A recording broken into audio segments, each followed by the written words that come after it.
So it will be more difficult to come together after the luncheon. So we will ask everyone to join. So now is the session. So we gradually go to the local level, because on the local level we needed to introduce all the requirements from net zero. And so I give the floor to my colleague Bogdan, and please immediately I will invite our speaker Yosyp Dorosh, and all other speakers will be online and will be in this format with the shift from offline into online. And the third session will be related to the first session, in which we considered the importance of land use and natural protection, and introduction of mechanism of implementation of nature protection norms and financial stimulus. And now we will have the session about the spatial planning, about the protection of land and soils. So we understand that it is important within the sustainable development. We cannot do it without this, especially namely net zero. So it's not about zero emissions, and we cannot reach it without a sustainable land use.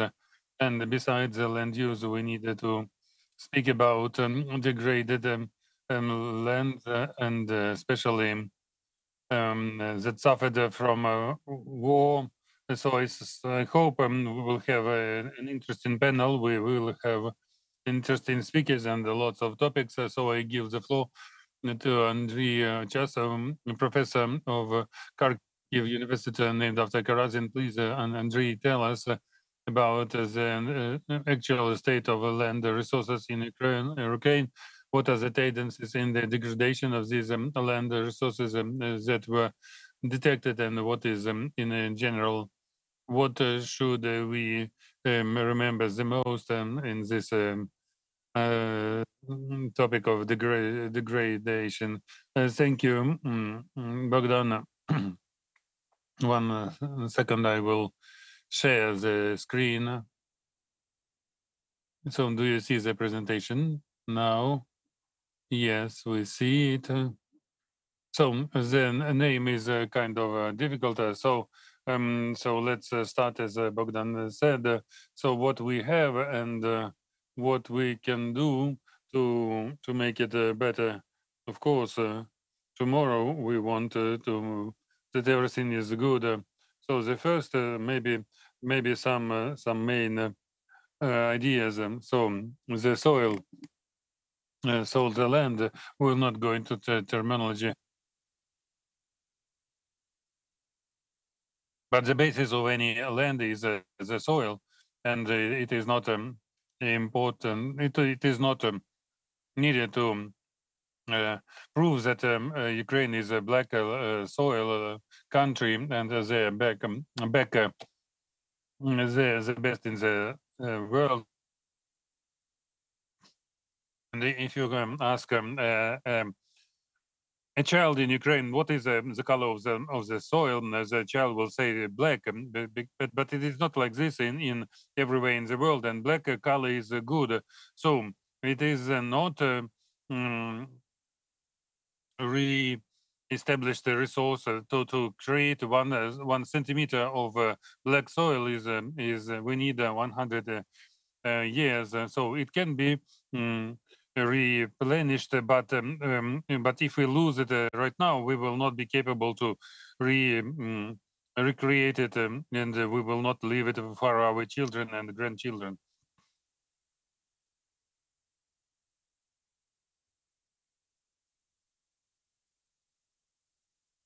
And also, the soil is the base, is food security of our country and the whole mankind. So because everything we see in supermarkets, then whatever people consume, 95% is produced by the agriculture, and we don't have the alternative as for now. Once we were speaking about the world ocean, and we now understand that it cannot provide everything, but the agriculture is based on the soil, and we can make other bull points. Not let's not lose our time. So I will remind you that in general in the world we have more than 8 billion people, and maybe there will be the growth up to 10 and 12 billion people, and every person should be supplied with food. So all of us remember there was a blockade in the Ukrainian ports, and immediately in African countries, the people were a bit concerned because they were among our biggest consumers of the grain. So the food safety is important. This is the photo. Why I took it, not only just to feel the sun and give a bit of optimism. I don't know how it is in Lviv, but in Kharkiv it is the autumn day without sun. So we see the ruler and we see the layers. So to understand the soil, we needed to dig a hole like this. So we see 100 centimeters on 1 meter is dark gray and almost a black layer, and then we see a bit, but kind of yellowish and brown color. But this is for you to understand. It is not geologically created. It is not created by water. All this layer was kind of yellow-brown color, but then during the time it was created. What is black? It is organic. It's organic carbon. We spoke a lot about this, and we remind about this all the time because of the climate change problem. Because all this carbon, when it goes into the atmosphere, that it creates these bad things that everyone feels in the world.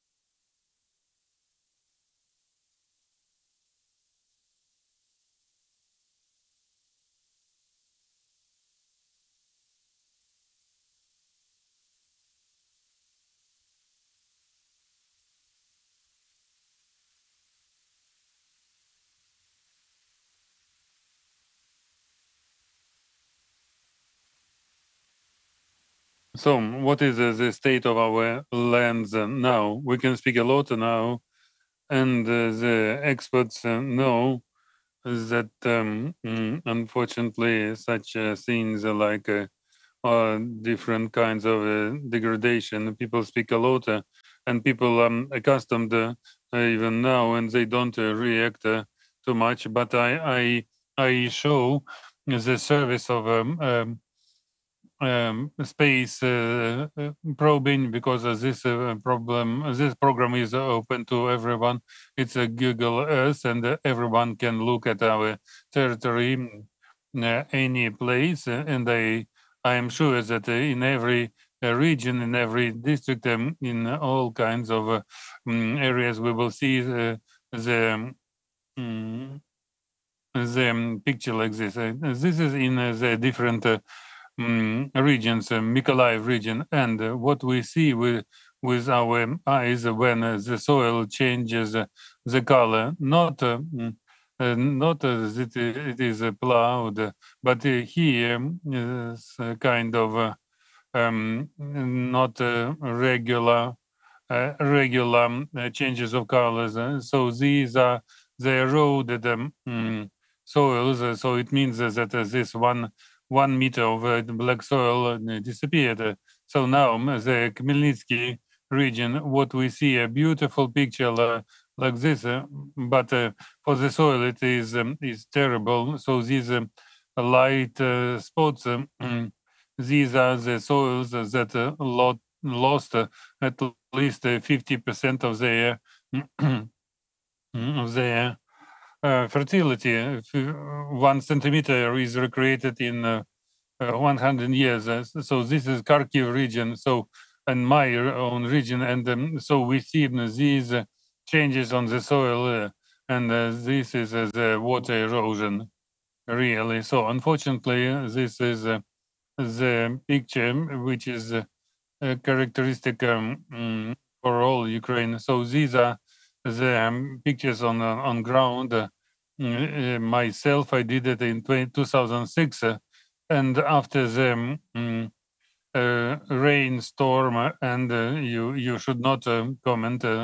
And to the right, my colleague took it in 2022, and people came in winter. So we see that these ravines they created.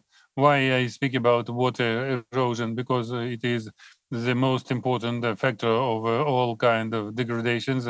And secondly, you can spot it but much easier, because other types of degradation like hyperdensity you will not detect, but erosion.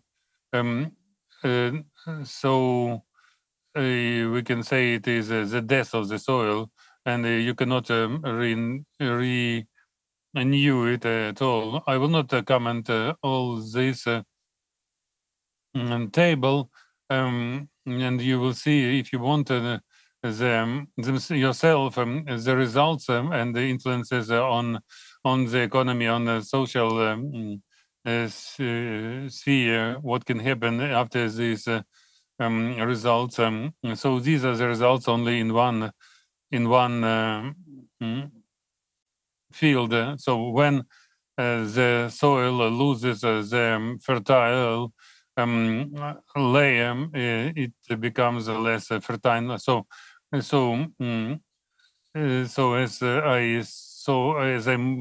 I showed you at the beginning, and 80 tons per hectare was lost. The fertility reduces immediately by 10%. If it is average loss, you will reduce it to 75%, and if it is half, so it is 65% of fertility is lost. So what we see on the left side, the light soil, they almost flushed away, and the 2 times the loss of fertility we can just observe. As for the legal base, everything is inside. There is a law on protection of soils, and we see that the washing out of the humus layer can be punished by imprisonment up to 2 years. I never heard that this article would be implemented. Maybe it's good it exists, but in reality we don't have an efficient policy for the protection of soils, and for stimulation of farmers and agriculture producers to introduce these mechanism. We have also the examples that people take care of the soil, but it is not in mass, and they do it by their enthusiasm. And there is no connection between economic incentives and legal incentives and production. So we know that in the European Union we have the program CAP, and Great Britain they exited from EU. It is another name, but if you saw the series of about farmer Clark, and it is the film about how the farmers live in Great Britain. So, and they say that if you wanted to plow this field, you will lose the subsidy from the country for a substantial amount, and he is very surprised. So the mechanism that exists in Europe, as in the United States, it's not a bait, and it's a carrot. And if the person is in agriculture business, and he will receive from state and academic institutions the precise explanations on how to protect the soils, and if the person agrees, the person will get the compensation and money. So this is a win-win system. But the soils, as we saw, let me come back. So these photos, once again, what we see with this light color. So these places, they lost 2 times the fertility by 65%, and economically it is not even profitable. It would be nice to take these territories out of intensive use and leave it for pastures, for many plants, or maybe for steppe and for forest.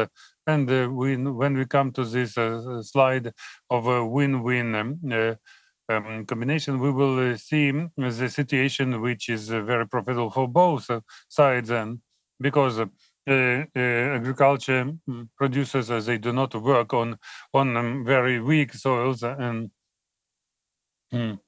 and the fertile lay does not disappear. The degradation stops, and the degraded soils, they come back to the natural state, and they regenerate. And it's important that in such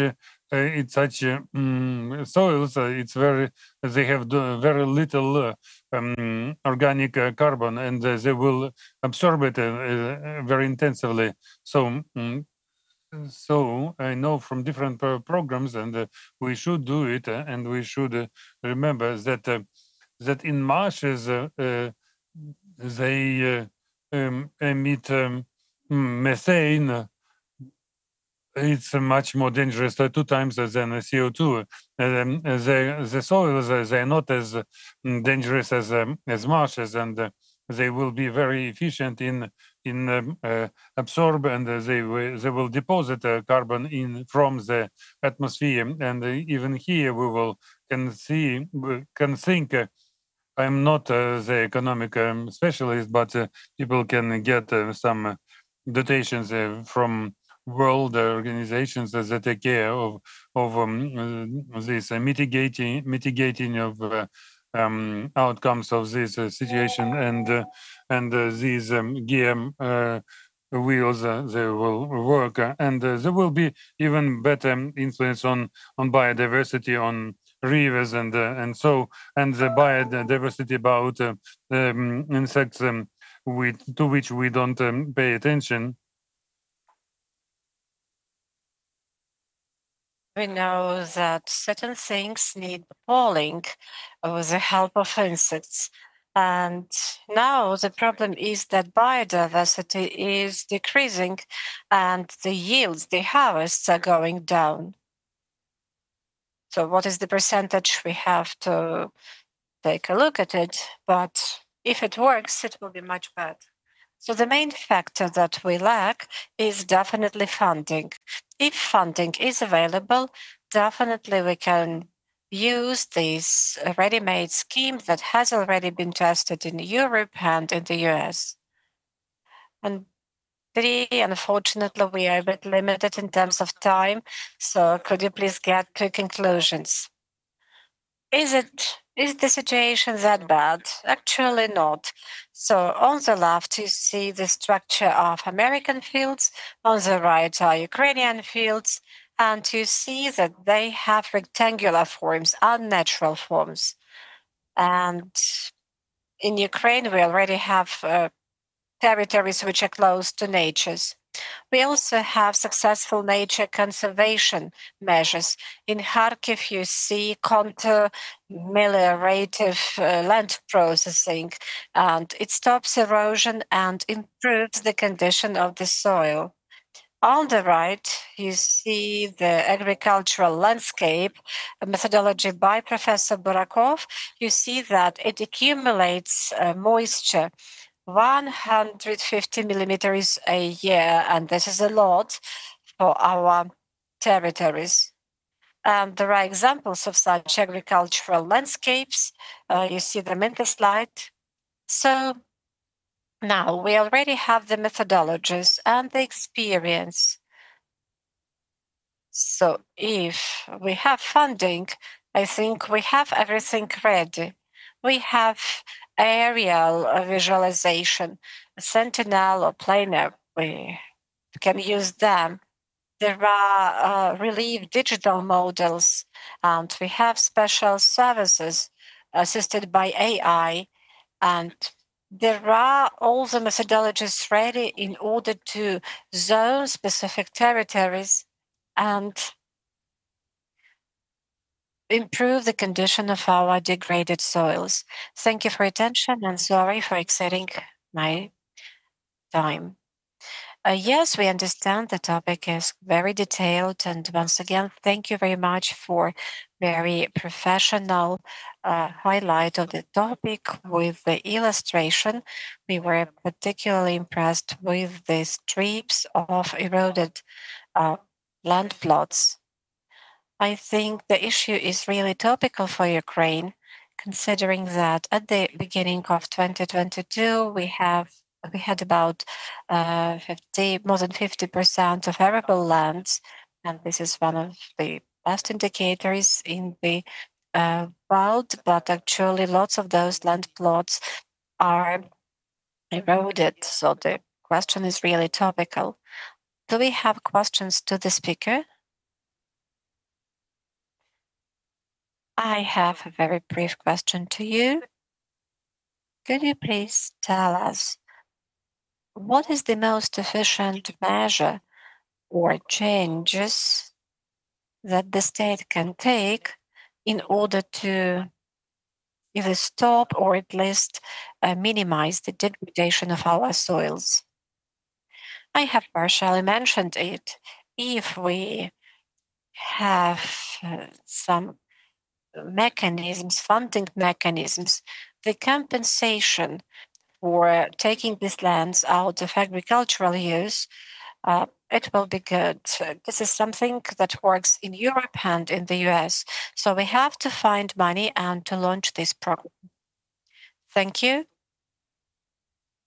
The key point is how to find that funding. Again, if you have some brief question, please.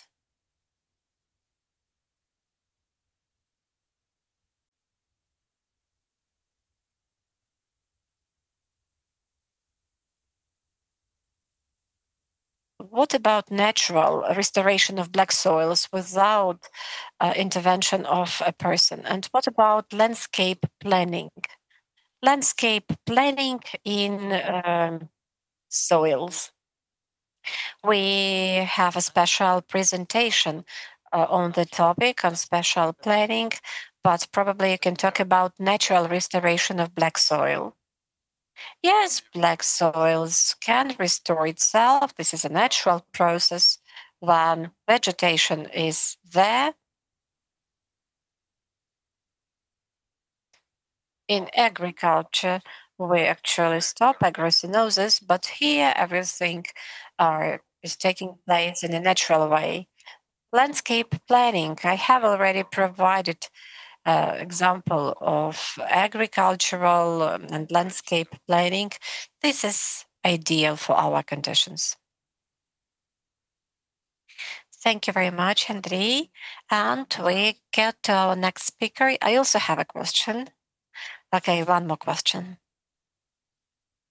Thank you very much for your presentation. My question is, what about the efficiency of permaculture in restoration of soils? Thank you. Here, the situation is that it will be enough, sufficient, but I'm not an expert here. Probably you can ask the specialists. Yes, but permaculture, permanent agriculture is also environmentally friendly. Definitely, it is better than traditional use of lands.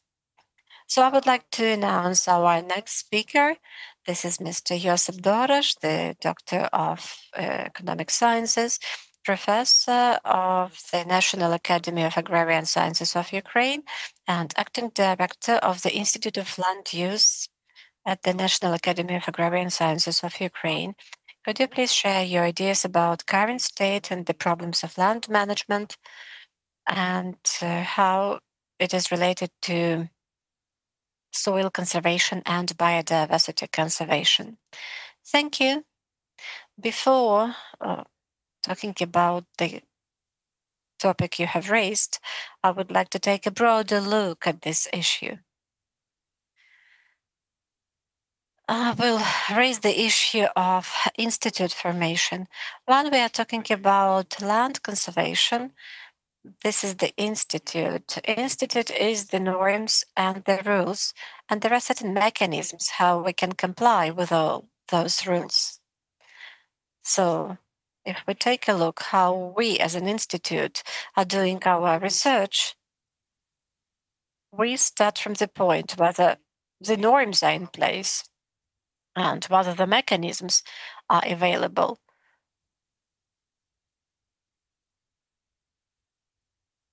The law on land conservation was adopted in 2003. It was a very good law. It was about the norms and rules and provisions, and it was contour and meliorative organization of the territories, and certain temperatures were indicated. And the Academy of Sciences of Ukraine at that time developed special soil groups in line with the relief from 0 to 1, from 1 to 3, from 3 to 5, and after 7 we cannot use it already. And the law presupposes a nationwide program on land conservation. And only in 2022, so 20 years after actually, we managed to develop the concept of this national program, and that was adopted in January 2022.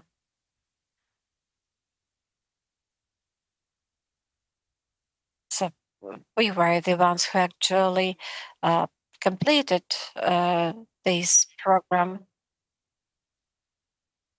And we were trying to encompass all the issues. So, how the mechanisms should be in place. There was the resolution of the Cabinet of Ministers that the program should be developed during 9 months, and the funding was allocated 22 billion hryvnias, and it was quite a good amount of money to offer the mechanisms. And we know that it was February and it was the full scale invasion.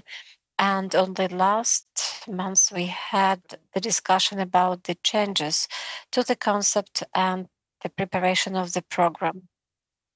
So if we do not form the normal institute, the norms and rules and mechanisms, if we do not have it, we will fight the consequences. Just for you to understand the general picture. And the concept had 3 options. We also included our expectations. And I can mention, for example, one of the mechanisms. So, what about land use? We have land users and landowners. The landowner is the owner of the land, and we have the user, the one who is using the land. So when the landowner gives leases this land plot, it doesn't mention the characteristics of the soil in any agreement. So again, when the land is returned, again, nothing is mentioned. So I can use the land intensively and I can bring it back, and the condition of the soil will be much worse. So something should be done about it. Another point, if we decided that this land plot is not good for agriculture, we should create some conditions for the landowners regarding some payments.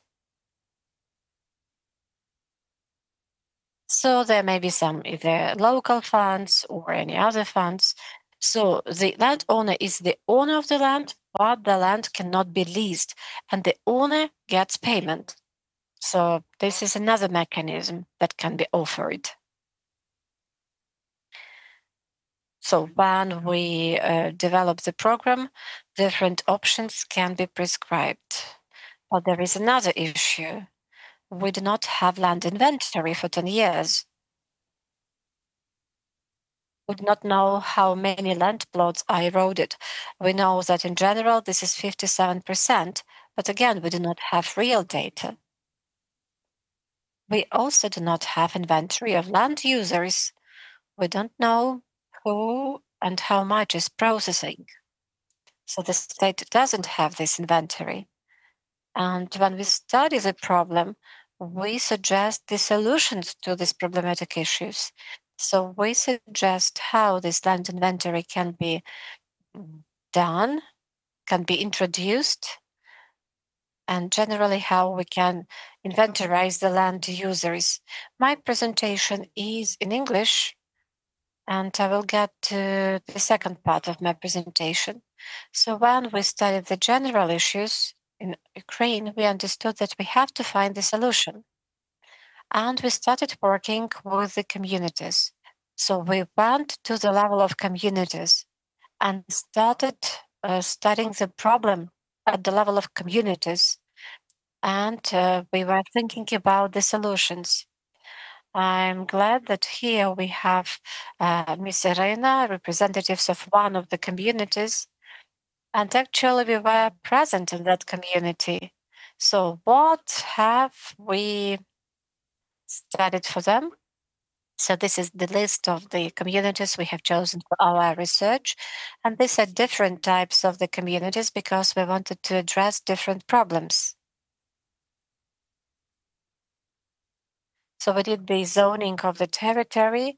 This is our research. And you see the occupied territories, dangerous territories where the combat actions are. And we also identified the territories which are conditionally safe. Conditionally because, well, shelling is everywhere, so we cannot use the term fully safe territory. This is Kakhovka. I will not stop on this. So we studied different types of lands. So this is the community I was talking about. So the first question was, what kind of information do we have about the lands available at community?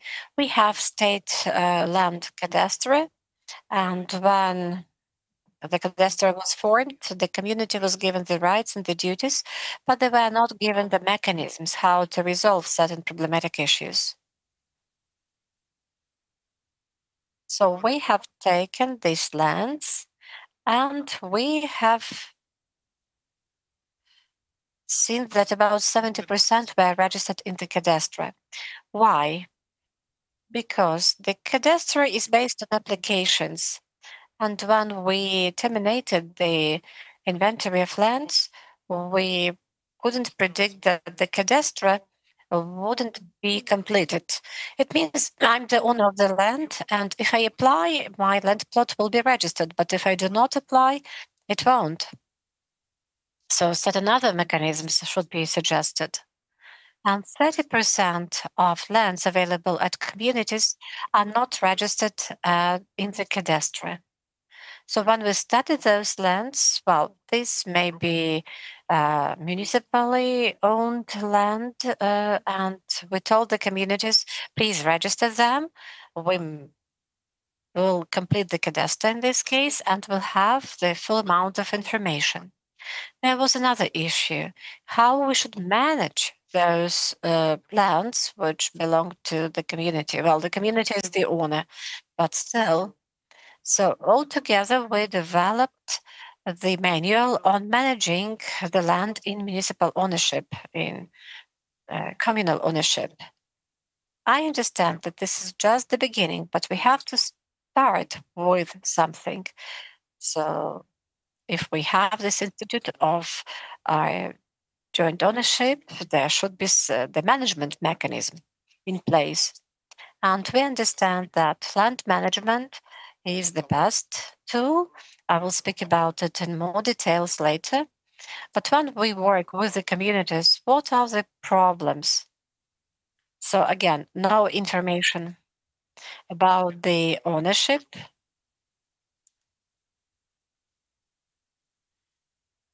And for example, lack of qualified staff, because the level of staff we have, the level of qualification should be improved. And we address the problem. We deliver lectures at the level of communities, and we say, for example, what are the solutions regarding land management? So once again, we suggest that we should set the boundaries.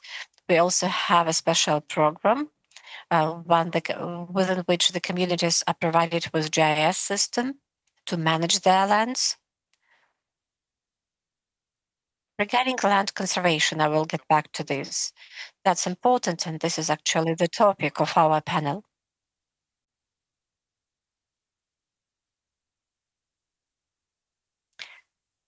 The Institute of Land Protection existed.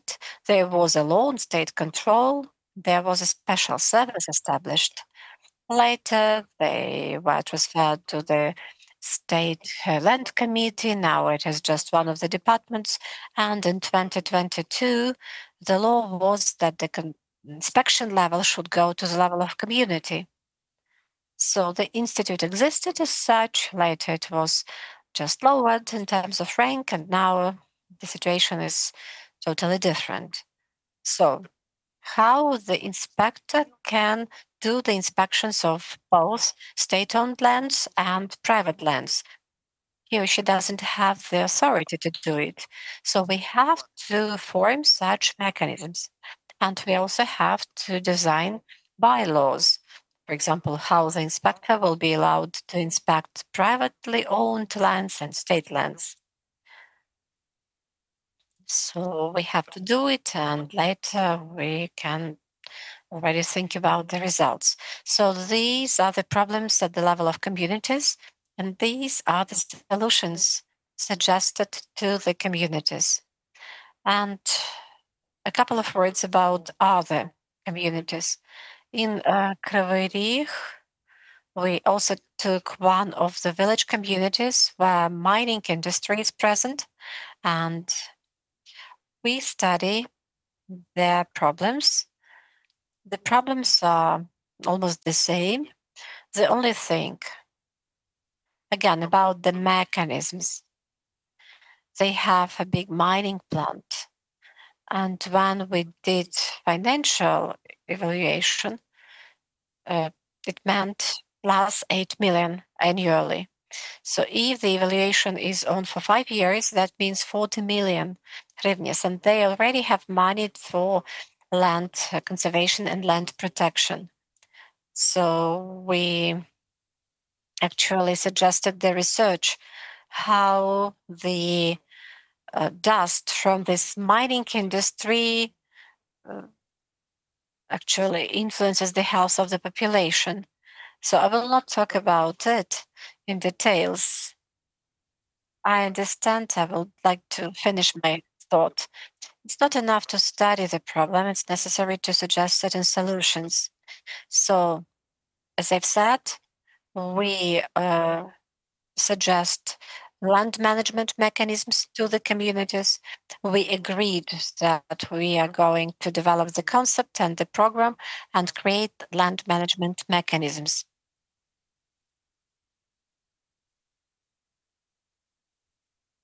We use the system and satellite images. Whatever I would say to you, I would like to mention. So for research, it can be used, but when we come for the inspection, we have only 20 meters of precision, and we created a system where we follow which crops people are seeding. We will come to the situation where we'll not use the grain crops on slopes, and we will need the mechanism for the municipalities to manage their own lands and other things. I will stop a bit only. We monitor the land market, we keep it, and these are our projects, and we'll stop only on the 2 projects that are valid now. Euro Horizon, about land shift, how to change the use of land due to climate change. But the first project was of RUAR with Polish Institute. We are keeping it to the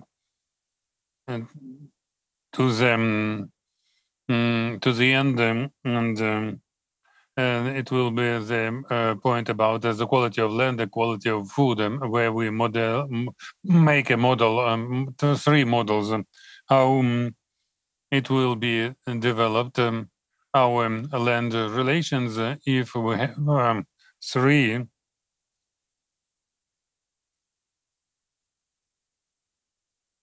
types of development. We developed indicators which we will use. It is also related to protection of lands. These are our publications.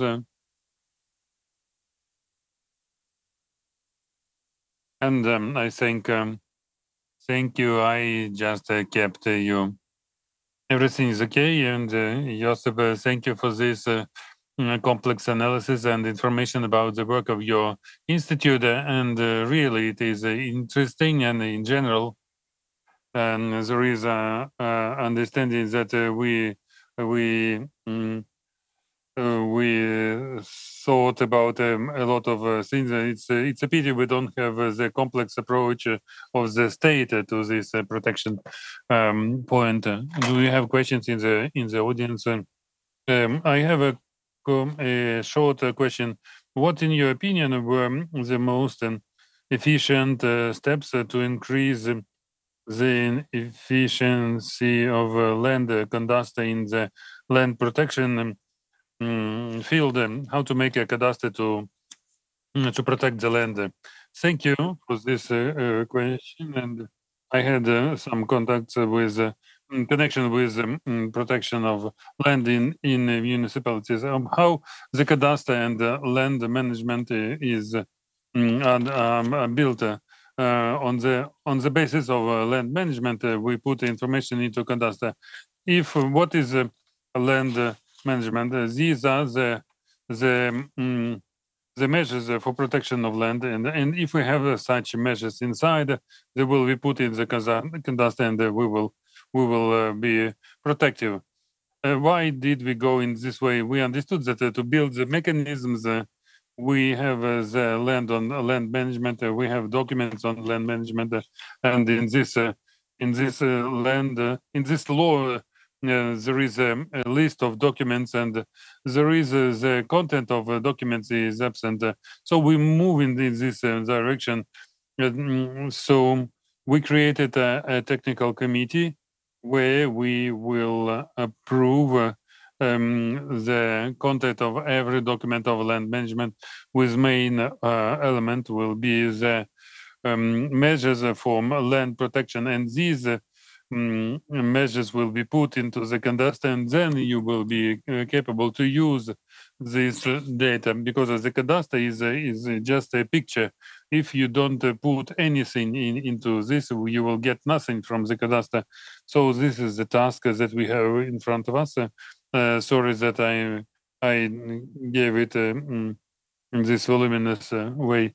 So thank you for your answer. And in many presentations, we spoke a lot about municipalities and their participation in land protection. It's clear because we have the decentralization reform, and many responsibilities goes to the municipalities, and I will give the floor to the person who works with municipalities, Diana Kolomiytseva, Deputy Executive Director of All-Ukrainian Association on from issues of municipalities. Yes. Good afternoon to all, and thank you very much for this invitation and for these topics and these global problems that you raised during these 2 days. And my previous and the previous speakers, they pointed out the problems of the municipalities. So I would say that decentralization reform in 2022, it not only added new tasks or current tasks to municipalities, it created a new challenges that are shifted to municipalities for solving.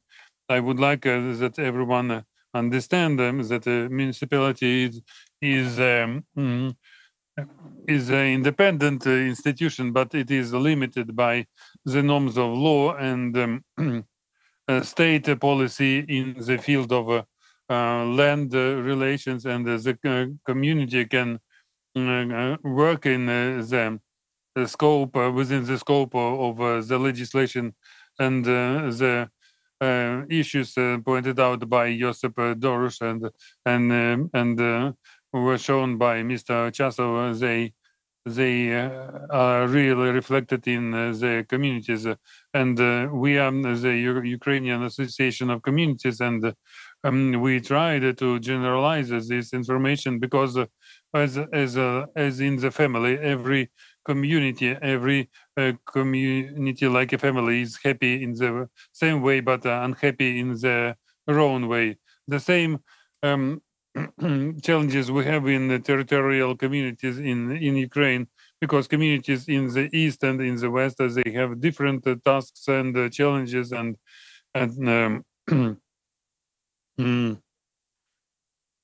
decisions to take. So to understand inside Ukraine how we work with land issues during the war state, our activities of association, we send into 3 parameters.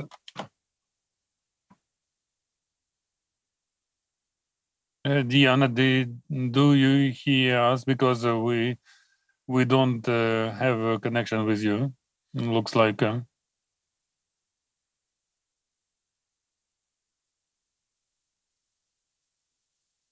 Yeah, technical problems.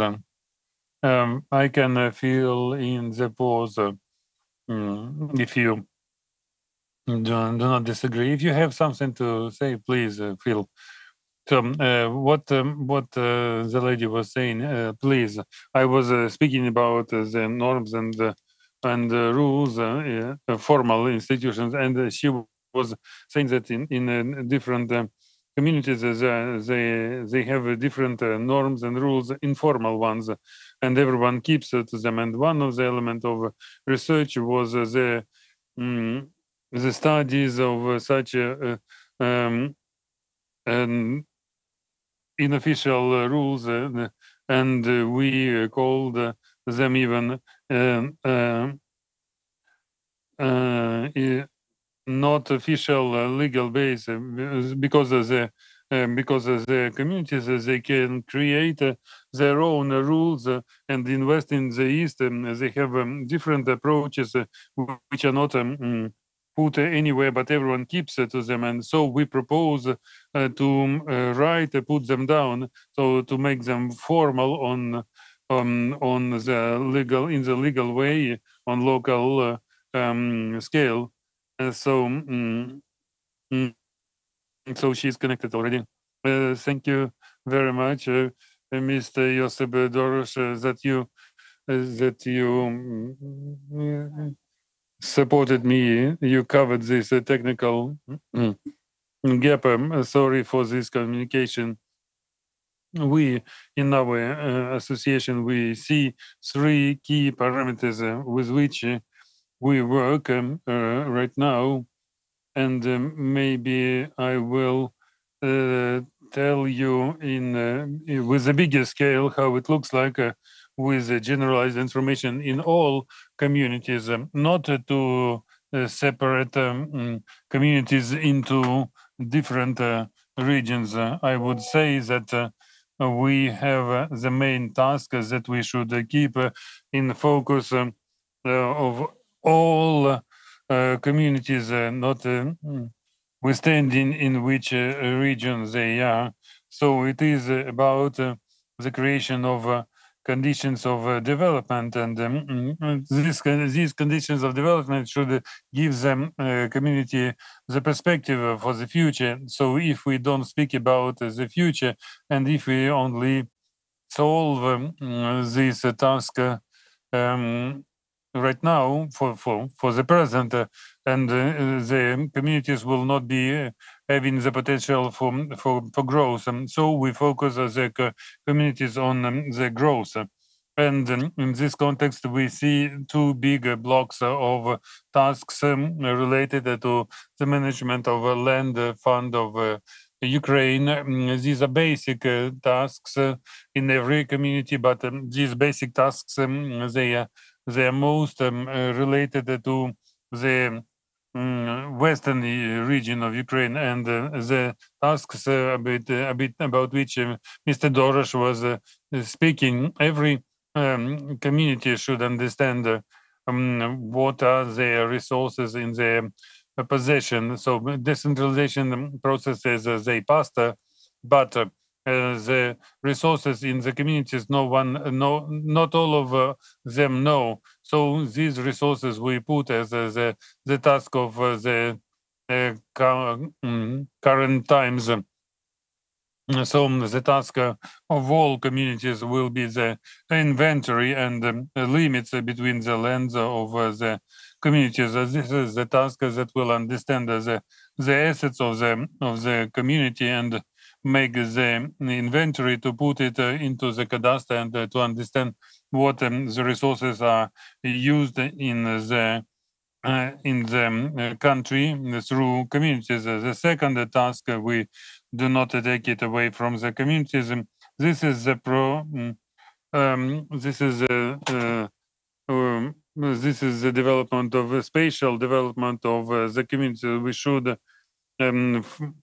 compulsory understand what will be the perspective of the community, considering the war state and resources and the population in the community, and in the vector of the future planning. And yes, and for sure I support about the problems which were spoken about by the colleagues in the sense of state control or in the use of land resources. To say that the mechanism is working, it works maybe for 10% in the context that the communities check the lands that were captured by people themselves within their lands, but to understand where the resources of the community should start and should limit.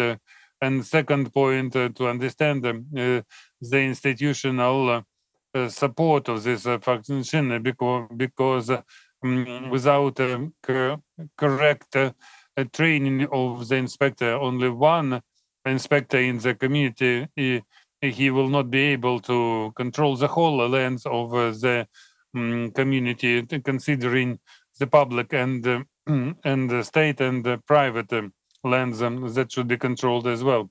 So these three tasks, they should be worked out by the community and through the increase of focus of the state on these tasks. Second block, the priority tasks, they should be a priority when we have active hostilities or actions related to, let's say, direct military actions that are not periodical. So these priorities, they appear with communities where they have some military conditions. They can appear in all communities, and when it happens, so immediately the community has priorities that it should do. So it means that the documenting the damages to land resources of the community. Today, we have a very big issue, and it is not solved. The fortification on the lands of the communities on the lands that are transferred to agriculture producers, and fortifications are built by the army of Ukraine. And they don't take care if it is the crops or not, and they just build to assure the defense and the security function of the state, and to this we have the point of compensations of the losses that to the private users or communities. So we don't have as a procedure about the compensation of because of the fortification and military units, and it creates a lot of problems of placing these points on the lands of the communities, because we cannot work properly on this. Second point is the taking decision about the conservation, timely conservation. So this point is matches, as was said before, the conservation today. It's one of really depicted, defined instrument that can be used by the community, allows to achieve the level when the land remains without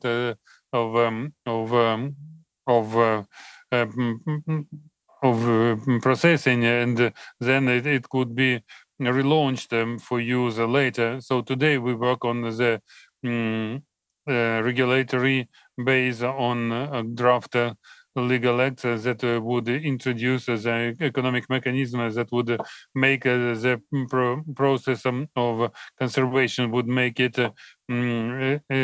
attractive for the community and for the producers, agriculture producers that should not pay these payments because of military actions. And the third priority in the communities, we follow this and we launch it, especially in the eastern communities. In the center, they are the research and assessment of the soils, finding out the heavy metals and concentration of pollutant in the soils. This is to understand the state of the soil and what is the amount of pollution is inside to make to put these soils out of any agriculture use, because the main task of us today is to prevent the use of agriculture soil in agriculture, to prevent the coming of polluted or negative from the point of view of quality. So these are two tasks the communities in all the regions are trying to address. Ms. Diana, you have 2 minutes. Yes, actually, I think I'll manage. I also would like to mention what should happen after we solve these tasks. Definitely, it would be good if the state could help us with regulations, with those key institutional mechanisms. What we have to achieve with these 2 tasks, there should be a strategic task of developing individual development strategy for each community that will address the quality of the soil, recultivation processes related to the restoration of the soil. Also, at the level of each community, there can be some individual measures on establishment of nature and reserve funds, pastures, and so on. It depends what kind of soil each community will have. Also, alongside with these issues, we have to fill our land cadastre with special zones for us to be able to build a strategy and policy of population settlement in line with those zones.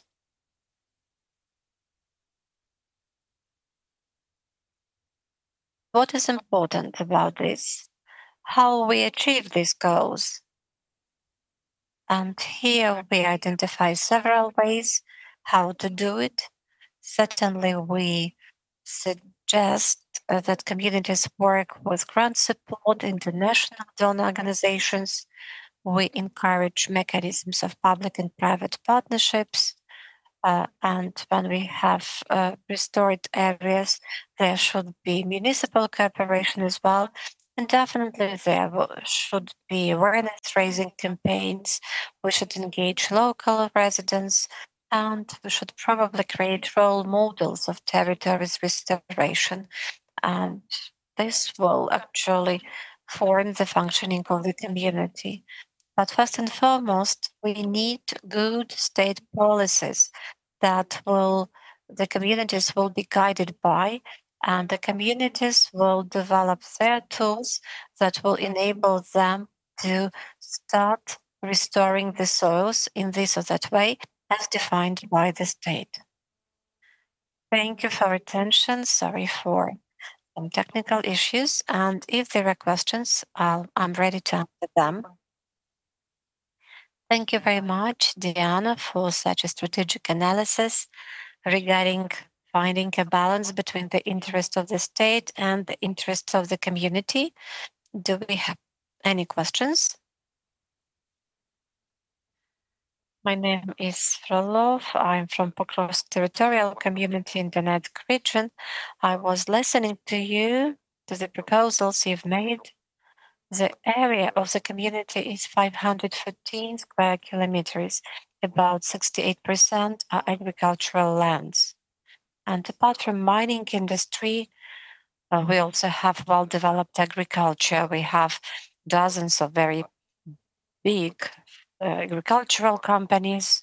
There are a lot of agricultural products produced.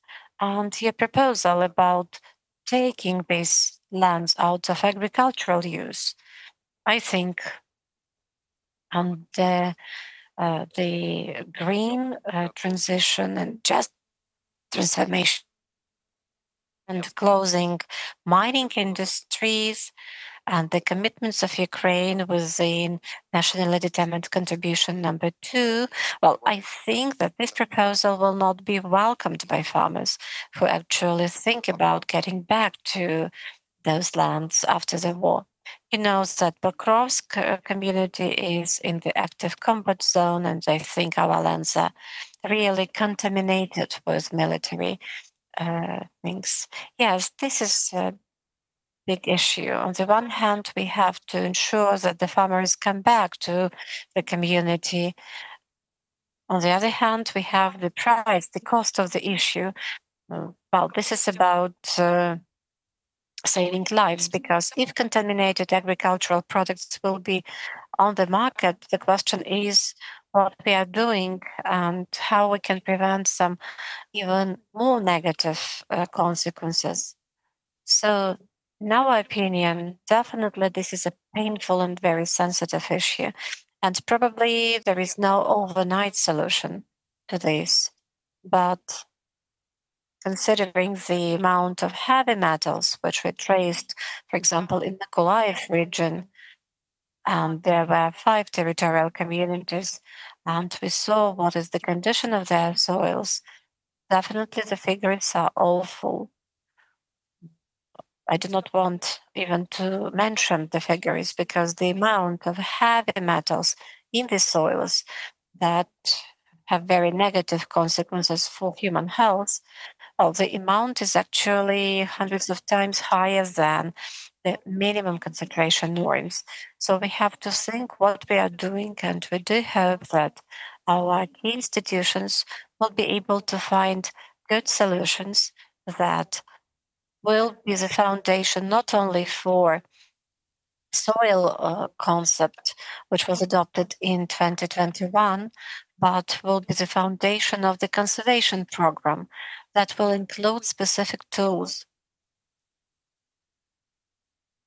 So the territorial community should do something, and everybody is going to help the communities. But we have to understand what should be done in order to quickly restore the soils. And once again, the concept of soil conservation, nature will decide itself, probably is one of the best. But we do hope that our experts will suggest. Unfortunately, there is the interruption again. The connection is interrupted. But well, we have already got an exhaustive answer on the basis of scientific recommendations. That's definitely a complicated issue, how we can balance the interests of the communities and local farmers and the issues of nature. Definitely, we have to remember also about the interests of the state and the safety of the consumers who may suffer if the contaminated lands will be used for agricultural purposes. Now, I would like to give the floor to Oleksandr Golubtsov, who is a scientific specialist at the Technical University of Dresden. Mr. Oleksandr, do you have the answer about the tools that may be helpful when we are talking about soils protection? Thank you very much, dear colleagues. Thank you for the opportunity to present my ideas on the topic. In my presentation, I was trying to give an overview of the available tools available in Ukraine and how they can be used to address this very topical issue. As I have already mentioned, previous speakers have already mentioned, the most active and the most dynamic level for different tools and approaches used is the level of territorial communities. And at the level of communities, there are a number of tools that help us protect or restore the soils and also address environmental issues. Here in this slide, you see the names of such tools which are available in Ukraine. What can we mention here? The strategy and the program for the socio-economic development are strategic documents defining key areas of community development. The comprehensive recovery program is the operational tool, how we can address the military actions and the damage caused to people, to territories, and to lands. We also have a tool which is called Integrated Development Concept and also Comprehensive Special Development Plan for the territorial community. And I will show certain examples and tell how this other tool can be of use when we are talking about the task set. And definitely, we should also mention here strategic environmental assessment, which analyzes all the planning documents and provides a conclusion about those recommendations, whether these recommendations meet relevant environmental requirements in Ukraine. The comprehensive special development plan for the territory of the community definitely falls into this procedure, while the other documents are conditional for strategic environmental evaluation or assessment if it is identified that certain things can be harmful for the environment. If we look at the document, which is called the Program for the Socio-Economic Development of the Territorial Community, I would like to quote one of the researchers. And there was a research project which evaluated how the community development strategies, and there were several of them, so how the strategies that were developed in 2016, 2018, or 2019 mentioned environmental issues. So how they were mentioned in the recommendations. And you see those environmental issues were actually marginalized, while the issues of infrastructure, issues of social and economic development actually made the biggest part of those projects. And that means that to some extent, such documents are strategic ones, while environmental issues were mentioned very superficially, very generally. So you can only show the topicality of this or that problem, while certain detailed solutions may be implemented through some other tools. For example, through the programs of comprehensive recovery.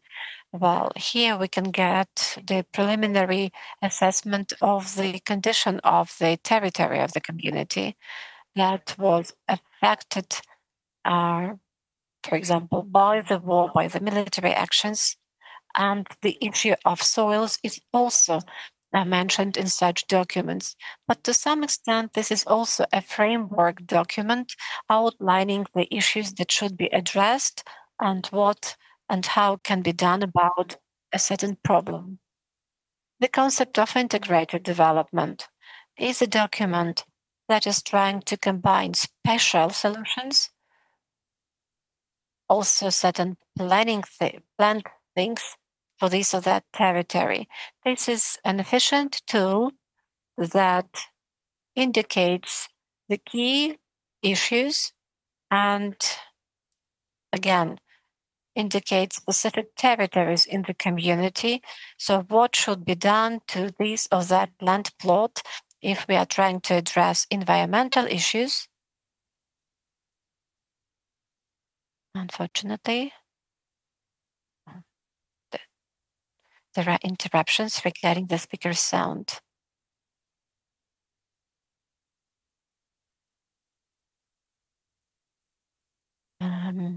Mr. Golubtsov, we have certain interruptions regarding your sound.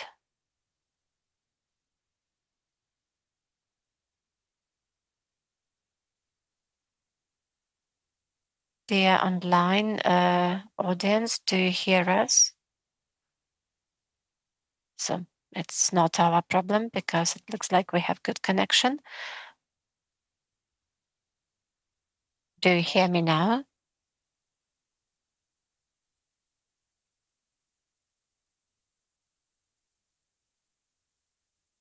Probably there are some internet issues. So once again, the concept of integrated development.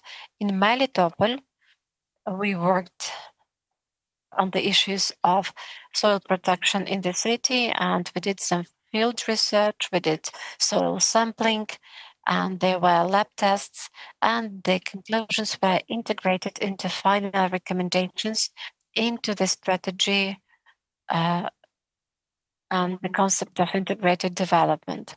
But as the concept of integrated development is a document that has recommendation nature, and the communities have the right to develop this concept or not develop this concept. So it is understandable that if you have the concept, it helps you to conceptualize certain problematic issues or vice versa, certain issues that have potential for development. But in our opinion, there is another tool which is better, and this is the comprehensive plan of special development. And it is it also has a chapter on landscape planning, and it focuses on environmental issues, and it tries to provide a comprehensive vision for the architects in order to fully take into account peculiarities of natural conditions and the conditions of the environment in the territory of the community, including the condition of the soils. In this scheme, I was trying to show how all those documents can be integrated. These are the documents that may be developed for the community. And here you see the top level.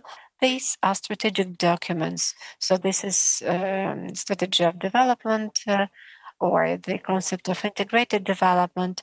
They can be the foundation for the comprehensive special development plan in order to have certain preliminary picture or certain framework conditions for considering of environmental issues. And they will be developed in details at the level of landscape planning. So here we take into account the landscapes, the natural conditions, and so on. So here I get back to something that was mentioned by previous speakers. For example, we need the information about degraded soils or eroded soils, and sometimes this information is not available and we have to do our own research. Another restriction of this chapter is, for example, it is stated that comprehensive plans should be developed for a short period of time and for all the communities. As a result, we do not have enough time to work on these natural conditions while we develop these comprehensive plans. Still, these issues can be addressed, and for example, here you see how it is possible to do it. Here, I would like to pinpoint the following. So we have the requirement, and the previous speaker has already mentioned about the hills, which have the slope of more than 7 degrees. We cannot use them as arable lands. But if we, for example, take modeling in order to identify what areas are most dangerous regarding erosion, then you see the difference, how these territories look like, and how certain issues should be addressed while we are talking about comprehensive plan. The next point I would like to mention here are comprehensive plans and actions. For example, this is the example from Germany, where we see the vegetation at the background at the water bodies and boundaries of the water bodies. It is done in order to stop at the beginning the development of erosion processes.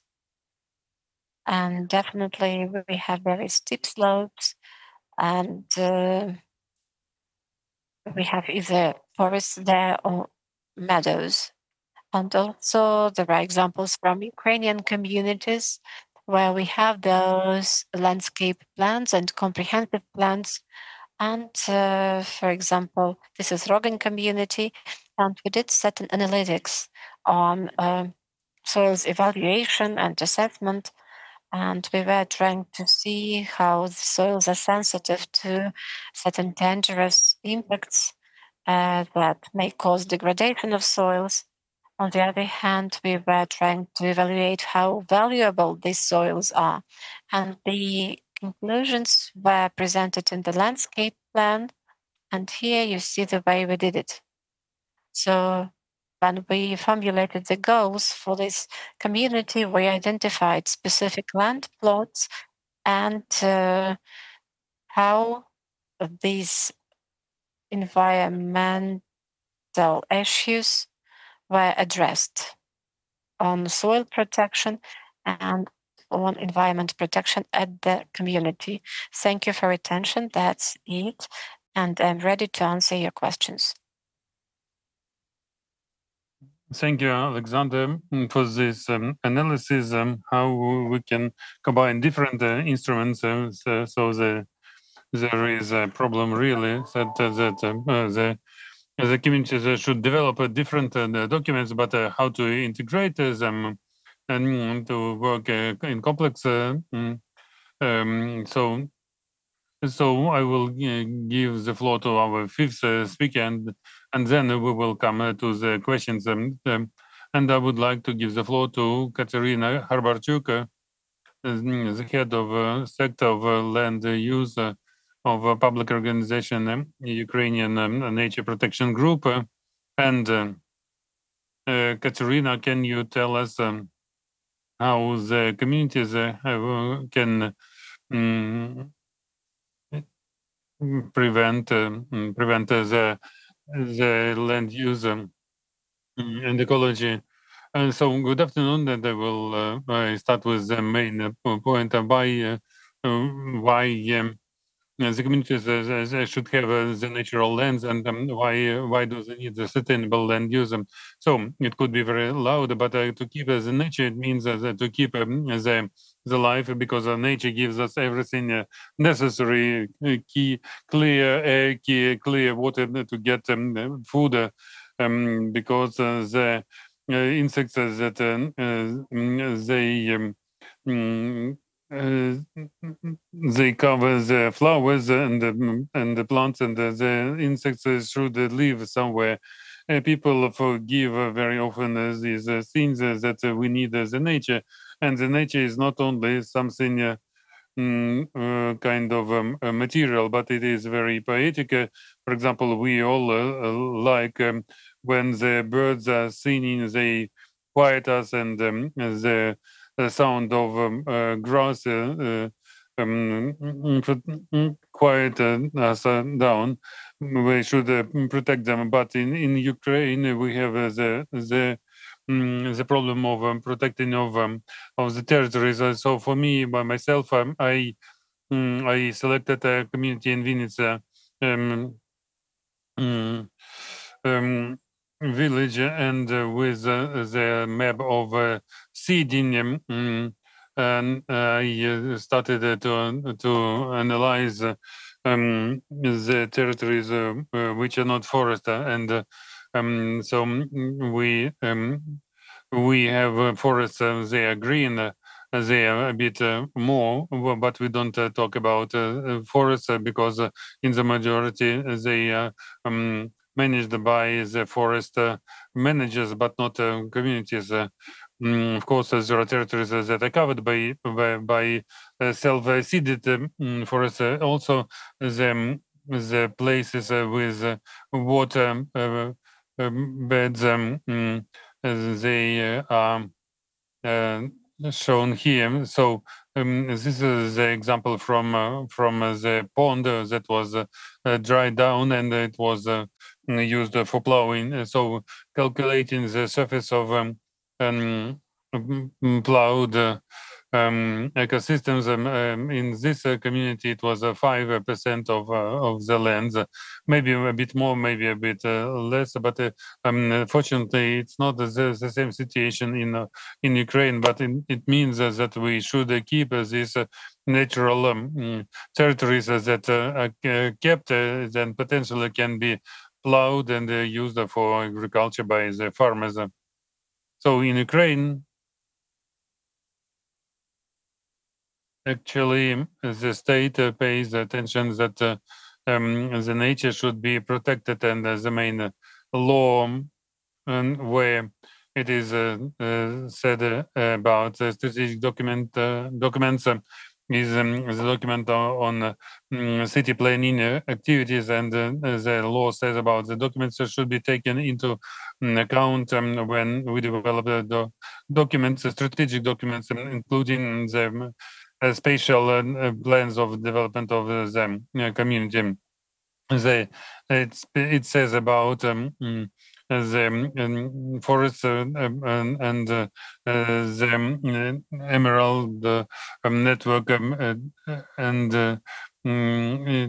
lands with restricted use. We spoke a lot about this because these are the belts on the river banks and also pastures and steeper hills, important element, the sites of nature reserves. And in Ukraine, we have the strategy of ecological policy up to 2030, and it says that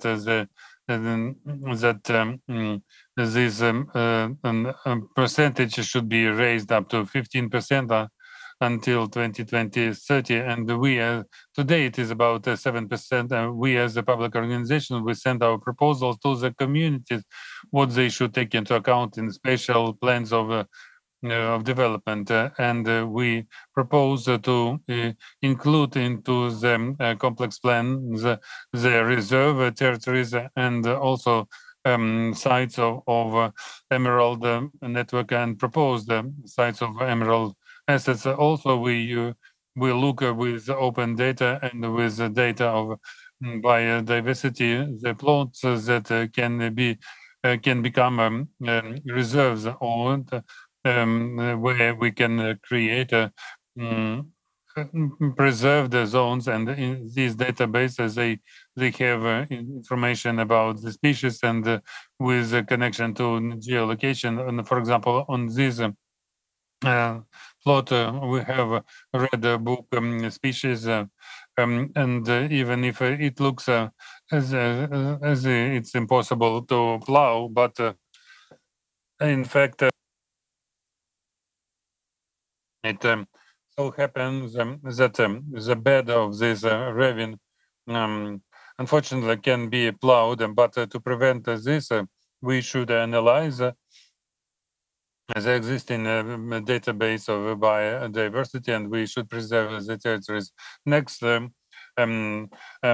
preserving of non-forest ecosystems, plows and meadows and hay harvesting spots. So the law prevents of use of meadows and pastures. Today also we spoke about protection of plowing of hills above 7 degrees, and the state policy should increase the numbers of meadows and pastures. So also we proposed to the communities where they can use this, and in orange we have the meadows and the pasture connected to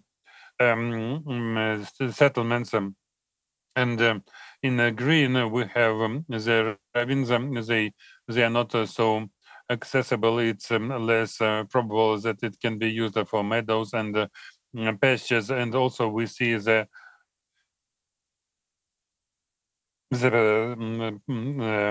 plots with erosion, with steeper slides, and we propose to conserve this, and we can use the data of state cadastre once this information was in open access on the cadastre map. But in fact, it actually these territories are not selected with good quality, and also protection of marshes, wetlands, and turf deposits. Europe pays a lot of attention to this. we speak about the turf deposits in the water strategy of Ukraine. Also on the map of seeding, or there is information about the wetlands and in this Lochvitska community we saw this territory. So this map and the same map, and we see here that there are much more natural territories than in the Dashivska community in Vinnytsia region. So that's why it's very important to keep and preserve this territories, but not to use them for productive agriculture activity for the plowing. And it is in the hands of the community to keep these territories, to manage them with good quality. And we hope that in future there will be money invested into them communities for preserving these territories, and in this way the communities would earn that they kept the nature in the management, and also keeping of preserving of rivers, bank the territories, and the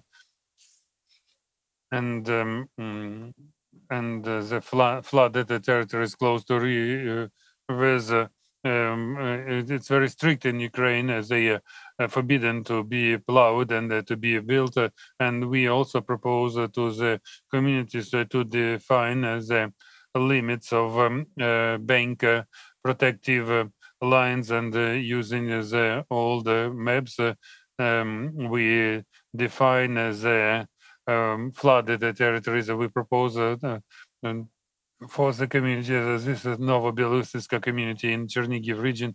We see the rivers with bank protection lines in blue that we have in water cadastre, and light blue that they are not introduced into the state water cadastre, but that are on the old maps, but maybe they dried out, or maybe they did not, they were not put on the cadastre. And also it's an opportunity for the communities to define these territories, and maybe to find some projects for renewal of these territories, and such projects as they exist in Europe. Also protection of forests in the state strategy for forestation of Ukraine, and protection of forests in Ukraine. There is a cadastre of forests in Ukraine. It developed by state project institute, and these territories they are managed by the communities, and they are developed to create spatial plans for development of communities. And as far as I know, the access to this forest project is free for communities and for public organizations. They do not cost too much. And thank you for your attention. Thank you, Kateryna, and that you presented the experience of Ukrainian Nature Conservation Group, and for quality cartographic materials. This is the example why you should study geo-information systems if you take care of land. So we have not so much time, so I have two questions to our speakers, and for the previous two. Did you propose to the communities to live in small settlements, or just live in centralized villages? Very interesting question. Can anybody answer?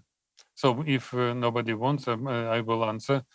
that depends on the strategy, how the community develops itself. So if it uses a strategy to use it in a farmer in farmer way, this strategy of these small settlements will be used because the farmer will be closer to the land where he